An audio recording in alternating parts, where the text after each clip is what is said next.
beberapa titik jalan di Kota Pagar Alam terjadi kemacetan. Kepadatan laju kendaraan ternyata dipicu menularnya antrean kendaraan yang mengangkut hasil bumi yang hendak menjual ke gudang tempat penampungan hasil bumi.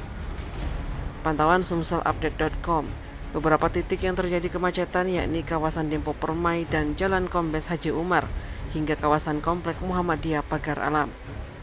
Sejumlah masyarakat menyatakan jika kepadatan lalu lintas ini dipicu antrian.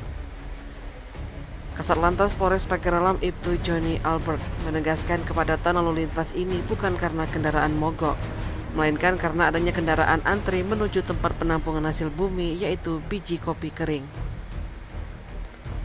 Selain itu, kata Albert, volume kendaraan di sepanjang jalan sejak Jalan Kombes Haji Umar hingga kawasan Pasar Dempo Permai terjadi antrean. Salah satu pengguna jalan, Ipong 30 tahun membenarkan kepadatan dirasakan di Jalan Kombes Haji Umar. Apalagi kawasan Pasar Dempo Permai didominasi kendaraan bak terbuka seperti mobil pick-up. Dari pantauan sumselupdate.com, selain volume kendaraan yang mau keluar masuk pergudangan, antrean disebabkan sopir-sopir mobil cenderung menunggu antrean masuk pergudangan dengan parkir di tepi jalan. Tak pelak laju kecepatan kendaraan masyarakat maksimal sekitar 8-10 km per jam. Tim Liputan Sumsel Update TV melaporkan.